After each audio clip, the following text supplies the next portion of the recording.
viens de lire. Et merci aussi à Antoine, qui est un ancien membre de l'église de Chelles et qui s'est rapproché dans une autre église plus proche de chez lui. Merci à toi, sois béni, et Élise et les enfants aussi. Donc moi je travaille à mi-temps comme prof dans un collège de Chelles et j'ai des élèves dans toutes mes classes, j'ai des élèves qui sont très forts en maths, très forts en maths. Donc quand je donne des exercices, ils en font toujours plus que les autres. Et à un moment, ils disent « Monsieur, j'ai fini ». Alors je leur en donne des plus durs. Et puis quelques minutes après, « Monsieur, j'ai fini ». Alors je leur en donne encore des plus durs. Et ça continue, quoi. Il n'y a que la sonnerie de fin de cours qui arrive à les arrêter. Alors ces élèves me font penser un peu aux apôtres de Jésus. Les 12 hommes, vous savez, qui les suivent de près, de très près. On les avait laissés au chapitre 6 de l'évangile de Marc il y a 2 semaines. Jésus les avait envoyés pour annoncer le message, son message. Jésus les avait envoyés pour œuvrer miraculeusement à travers eux. Et pour ceux qui étaient là, peut-être vous vous souvenez, ça s'était très, très, très bien passé. Et après un tel succès, les apôtres devaient revenir vers Jésus. On a fini.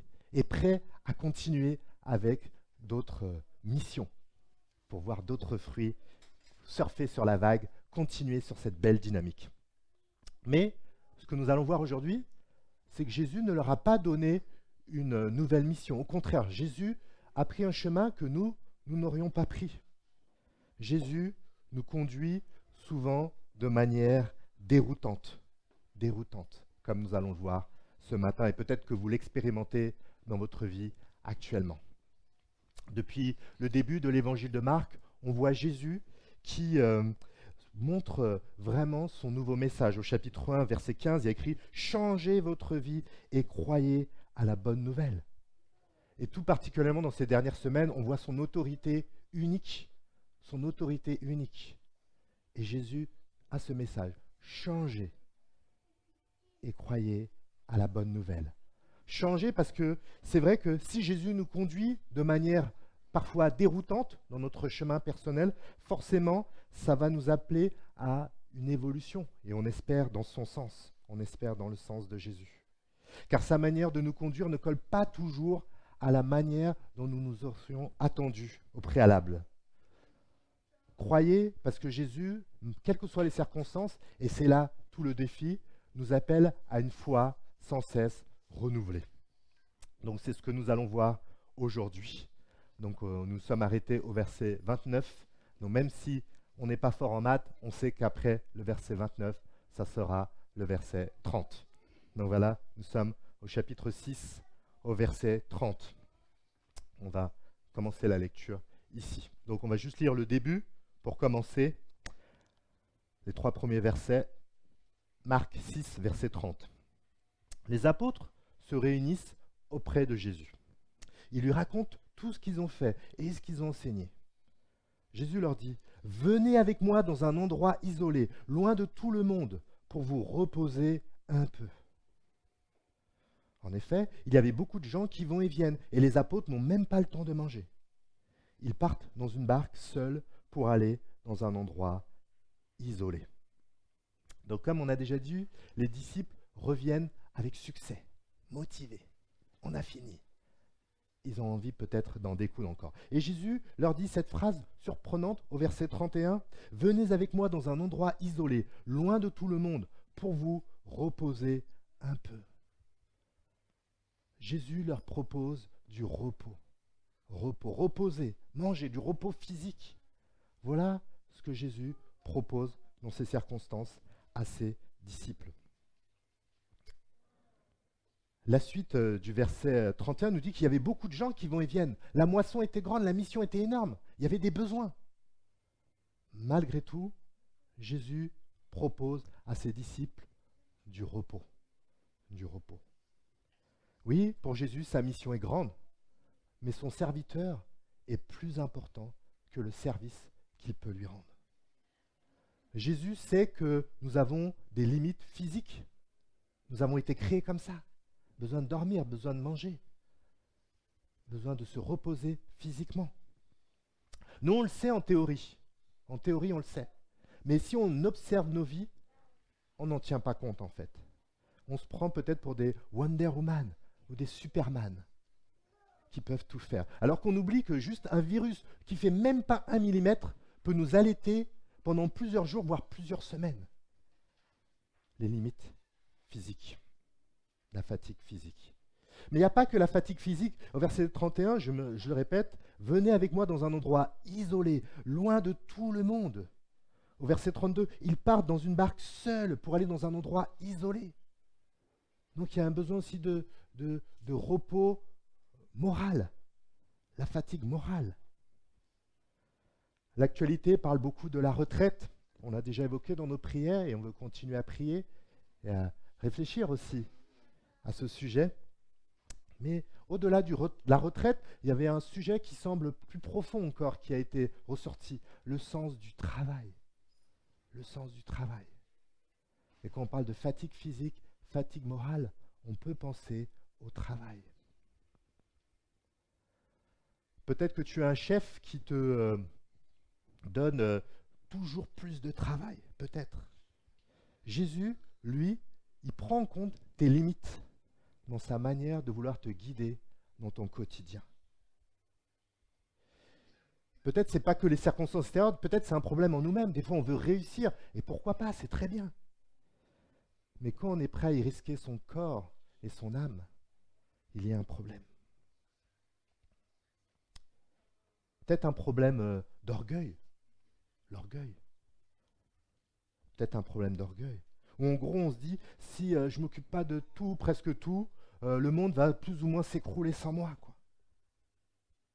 L'orgueil. L'orgueil. Jésus, verset 32, part dans une barque, seul avec ses disciples, pour aller dans un endroit isolé. Jésus appelle ses disciples à passer un temps d'intimité avec lui. Et dans sa conduite, Jésus veut que nous trouvions des temps d'intimité avec lui. Est-ce que tu arrives à trouver 10 minutes, si ce n'est plus, mais 10 minutes déjà par jour, pour juste méditer la Bible, pour te laisser ressourcer par ce Jésus qui a cette bienveillance absolue. Jésus veut nous conduire de manière déroutante. Mais il n'y a pas que les disciples, regardez à partir du verset 33. Mais les gens les voient partir, et beaucoup les reconnaissent. Alors ils viennent en courant de toutes les villes, et ils arrivent avant Jésus et ses disciples. Quand Jésus descend de la barque, il voit une grande foule, son cœur est plein de pitié. En effet, les gens sont comme des moutons sans berger, et il se met à leur enseigner beaucoup de choses. Imaginons la scène, une foule qui vient de partout, de toutes les villes, et Jésus regarde chacune des personnes. Rien que dans notre salle, les enfants sont partis, rien qu'entre nous, personne ne pourra juste parler ce matin à tout le monde. C'est les limites humaines, quelle que soit notre personnalité. Jésus veut s'occuper de chacun. Cette bienveillance absolue, Jésus veut te la manifester aujourd'hui, qui que tu sois parmi nous. Alors peut-être que tu fais partie de ceux qui disent « Non mais moi je me gère tout seul, je n'ai pas besoin de Jésus ». Peut-être, en tout cas, sois le bienvenu parmi nous, même si tu penses plus ou moins ça, sois vraiment le bienvenu. Voilà, je connais une personne voilà, qui sûrement, au cours de sa vie, était sûrement sûre d'elle, parce qu'elle gérait sa famille, son travail, ses finances, sa carrière, tout gérait, elle gérait nickel. Mais les circonstances de la vie peuvent facilement nous bouleverser et nous faire tomber de notre assurance. Nous sommes des êtres limités. Et Jésus le sait. Il voit la foule et son cœur est plein de compassion. Jésus n'a pas juste de la lucidité par rapport à nos limites, il a aussi de la compassion. De la compassion pour nos limites. Et cette compassion, elle n'est pas juste théorique. Jésus a donné sa vie pour nous. Malgré notre orgueil, malgré notre égoïsme qui vient de ce qu'on appelle le péché, Jésus a été puni à notre place. C'est lui qui en a payé les conséquences. Voilà le summum de sa compassion pour nous. Comment ne pas reconnaître son propre péché, son orgueil, et se mettre au bénéfice de cette bienveillance absolue, de cette autorité bienveillante. Comment refuser? Tu n'es pas obligé de continuer ta vie à la merci des circonstances, bonnes ou mauvaises, un peu comme perdu dans une foule du RER en grève. À la fin du verset 34, en parlant de Jésus, Marc nous rapporte que Jésus se met à leur enseigner beaucoup de choses. La manière forte, ultime peut-être, dont Jésus peut nous communiquer cette bienveillance pour qu'elle rentre dans nos cœurs et qu'elle ne reste pas juste dans nos têtes, c'est quand il nous enseigne. Jésus enseigne sa parole, la parole de Dieu que nous avons, qui est propice, comme on a dit tout à l'heure, à trouver du ressourcement, mais propice aussi à recevoir l'enseignement de Jésus, pour que sa bienveillance anime nos cœurs et nous accompagne, que ce ne soit pas juste quelque chose de théorique, qui est juste chanté avec joie le dimanche matin, mais qui est un accompagnement pour nos vies. Jésus. Au verset 35, continuons notre parcours. Les disciples s'approchent de Jésus et lui disent « Il est déjà tard et cet endroit est isolé. Renvoie les gens dans les fermes et les villages des environs. Là, ils pourront acheter quelque chose à manger. » Jésus répond à ses disciples « Donnez-leur vous-même à manger. » Ils lui disent « Est-ce que nous devons aller acheter du pain pour 200 pièces d'argent? Ainsi, nous leur donnerons à manger. » Les apôtres interpellent Jésus. Parce que la situation, alors je ne sais pas, est-ce qu'ils pensent que Jésus n'est pas au courant des choses? Il est un peu dépassé parce qu'il y a beaucoup de monde. Ils pensent peut-être ça. Quelle folie, quelle folie. Si Jésus est vraiment le roi qu'il promet d'être, si Jésus détient le pouvoir dont il a déjà fait preuve maintes et maintes fois sous leurs propres yeux, comment un disciple peut imaginer que Jésus perd le contrôle de la situation, il ne sait pas trop ce qui se passe, il a besoin de notre aide? Quel orgueil, quel orgueil. Et peut-être, nous pouvons être comme ça aussi, ne les blâmons pas trop vite. Face aux situations, on prie personnel. Peut-être en tant qu'Église, on a déjà prié, peut-être qu'on se dit, Dieu, il ne sait pas qu'on a besoin d'un local, ça fait 1 an qu'on est revenu à Chelles, d'accord, mais il ne sait pas, Dieu est un peu perdu face aux circonstances, il est un peu dépassé. Ça serait peut-être, c'est insensé, c'est insensé. Peut-être c'est d'autres choses, là c'est pour de la nourriture, un vrai défi, il y avait une vraie foule. Où ils vont trouver ces 200 pièces d'argent? Il y avait une vraie foule. Peut-être qu'on est face à des vraies difficultés personnelles.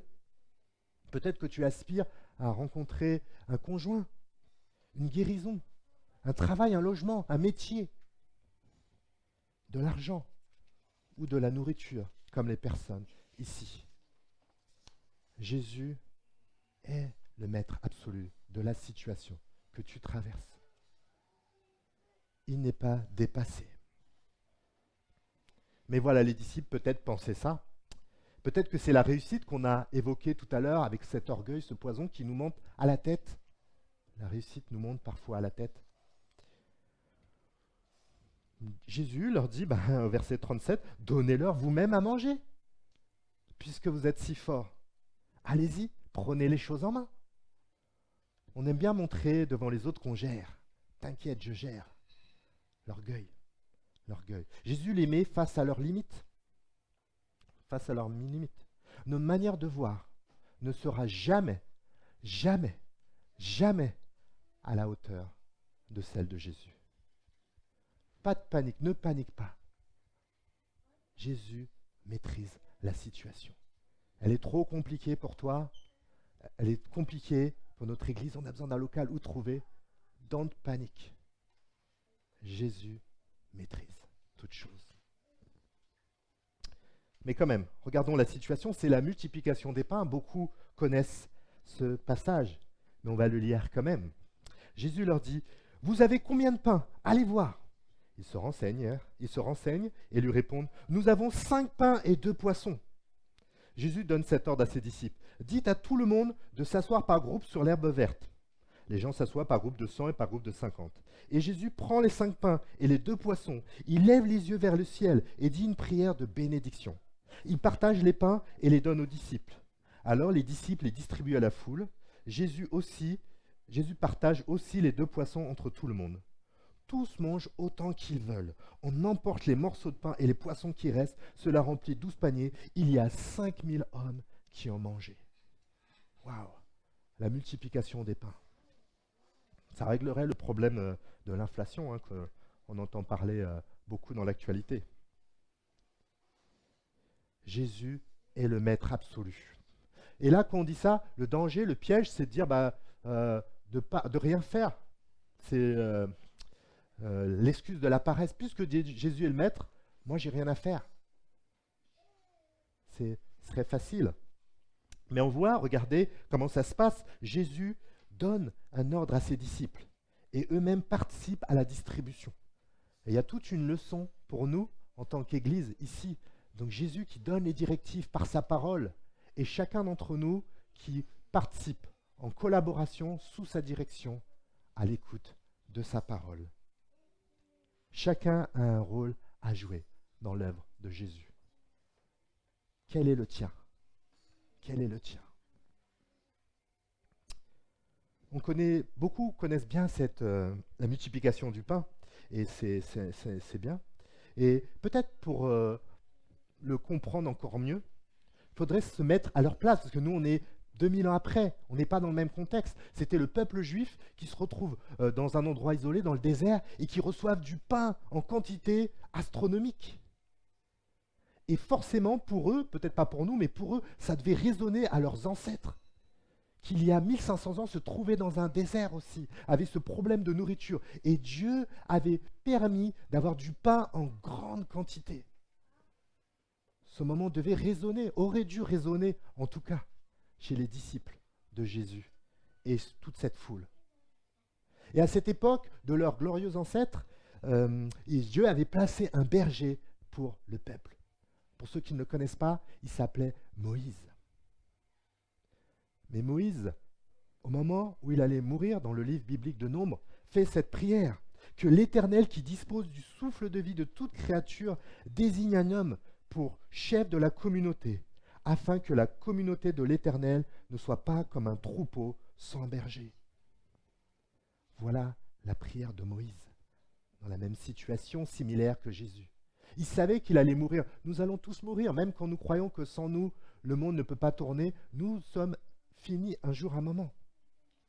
Le monde devra continuer comme il peut sans nous. Moïse le savait. Il a prié pour Dieu, donne un berger pour ton peuple quand je ne serai plus là. Et Dieu en a donné par la suite. Et on n'a pas le temps, mais de voir tous ceux qui sont venus pour conduire le peuple jusqu'à l'épisode de notre jour. Mais chacun d'eux était mortel. Ils sont tous partis à un moment. Chacun d'eux était faillible et pécheur. Ce qui fait que, en fait, on a lu le psaume 23 tout à l'heure avec Michel, et Dieu a vu qu'un être humain simple n'était pas à la hauteur. Dieu, d'ailleurs, dans un autre passage que celui qu'a lu Michel, dans Ézéchiel au chapitre 34, verset 15, Dieu dit « C'est moi qui serai le berger de mon troupeau, c'est moi qui le ferai se reposer, moi le Seigneur Dieu, je le déclare. » Et Jésus, en vivant cette situation, en réutilisant le berger, un mouton sans berger, toutes ces expressions nous montrent qu'il est le berger. Qu'il est le berger, à la fois homme, à la fois Dieu. Le berger divin pour conduire son peuple. Voilà. On pourrait s'arrêter là en disant, espérons que les disciples ont compris ça, ont fait le rapprochement avec ce qu'ils ont vécu, ce qu'ont vécu leurs ancêtres. Et voilà, c'est fini, tout va bien se passer pour eux, c'est tranquille.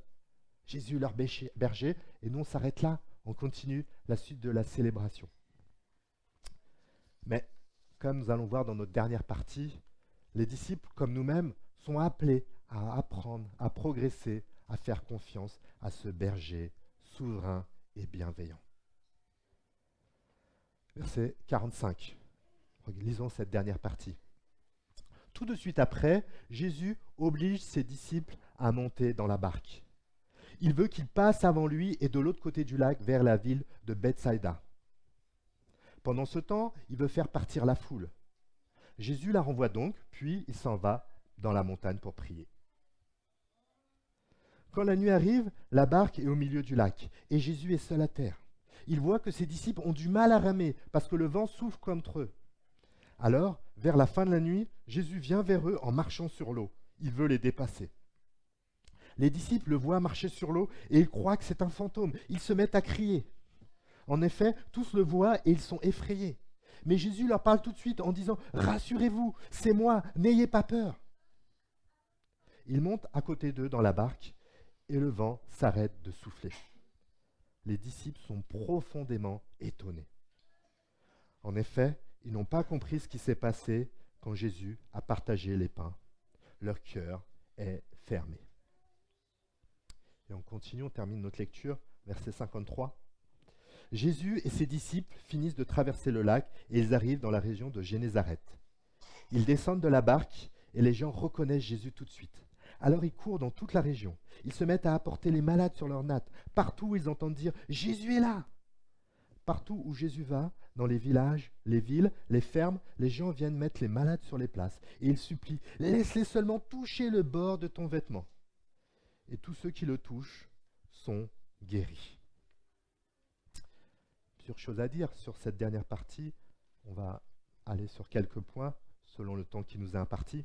Mais déjà, le Jésus qui marche sur l'eau, c'est assez connu aussi comme miracle dans la Bible. Et ce qu'il faut voir, c'est que les disciples ont peur par rapport à cela. Ils sont effrayés de voir Jésus qui marche sur l'eau. Effrayés. Ce qui est particulier, c'est qu'ils viennent de voir Jésus faire un miracle extraordinaire avec cette multiplication de pain. Et là, on est tout de suite après, Jésus fait un autre miracle et ils sont effrayés. Effrayés. La mer, en plus, on avait vu avec Pierre il y a quelques semaines, ils étaient au milieu d'une tempête.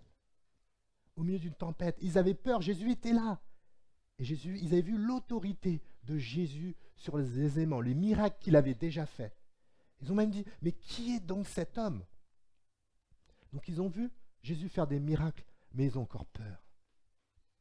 Dans notre raisonnement humain, on s'imagine que plus quelqu'un va voir de miracles, plus il va avoir la foi. On imagine ça. Donc il faut des miracles. Les disciples en ont vu tellement. Ils ont peur. Leur cœur est fermé, nous dit le passage.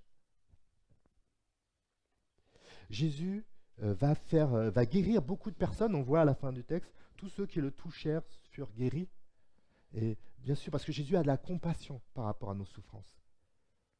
Et il est capable de bénir, de toucher.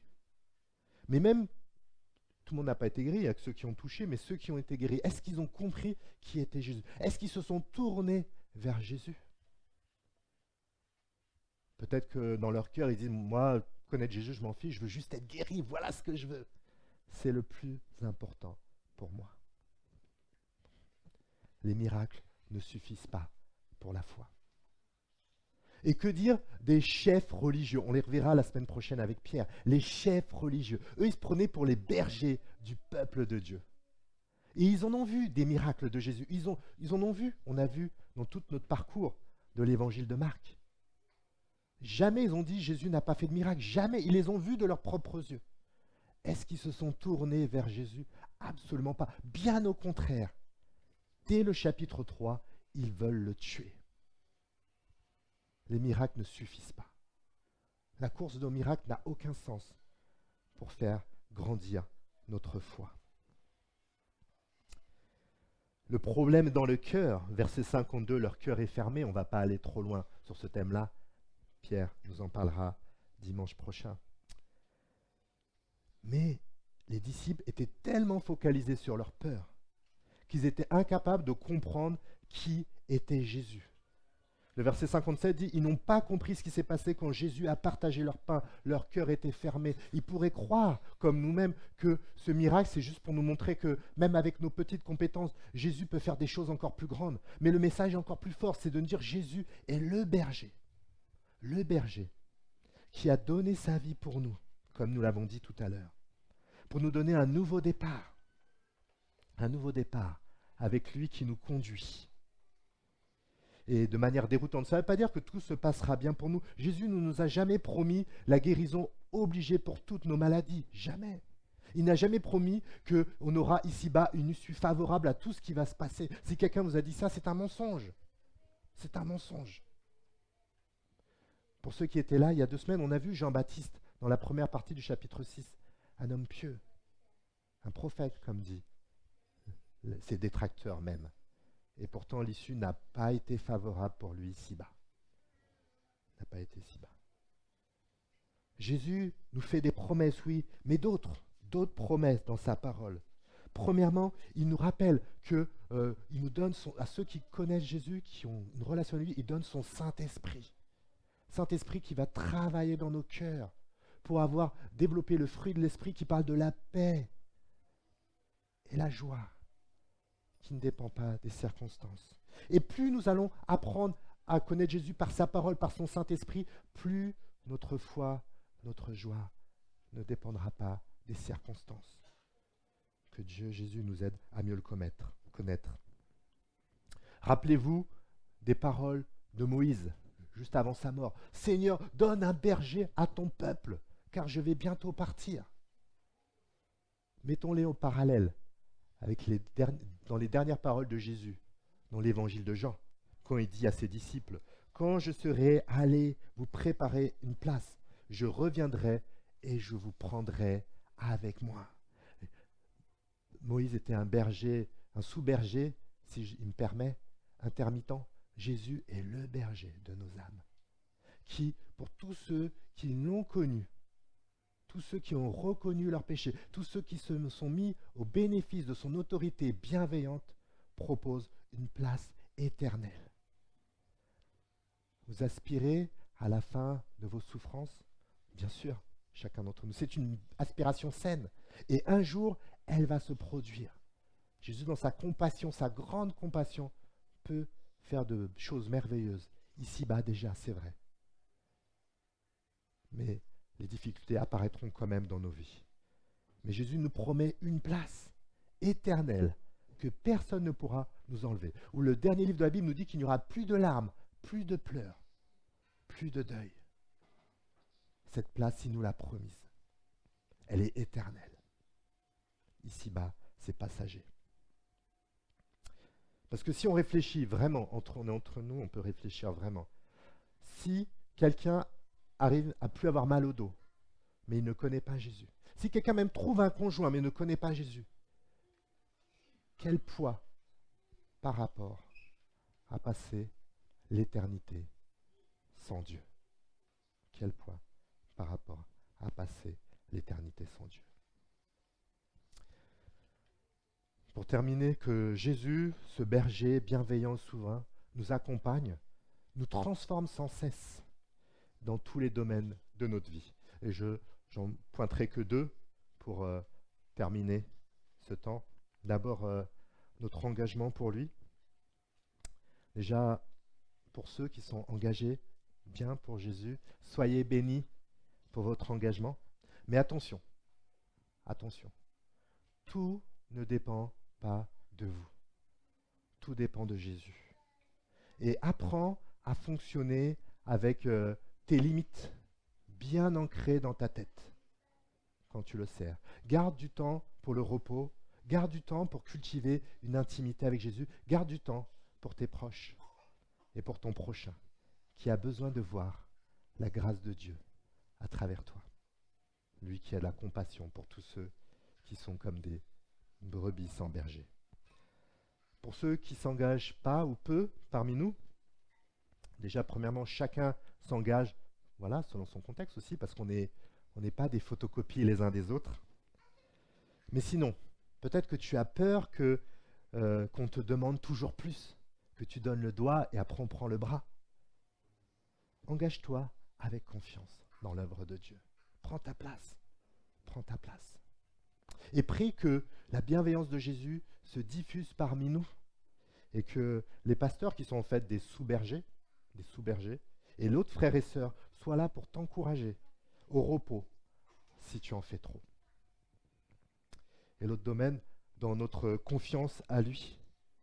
Jésus est souverain et si on veut aller dans le détail, selon nos personnalités, c'est des défis différents. C'est une phrase trop généraliste. On a des situations de vie très différentes. Peut-être que tu fais partie de ceux qui passent du temps dans ton imagination à te penser au passé. Si j'avais fait ça à la place de ça avant, la situation aurait été différente. Perds pas de temps dans des pensées imaginaires sur le passé que tu ne peux pas changer. Perds pas de temps.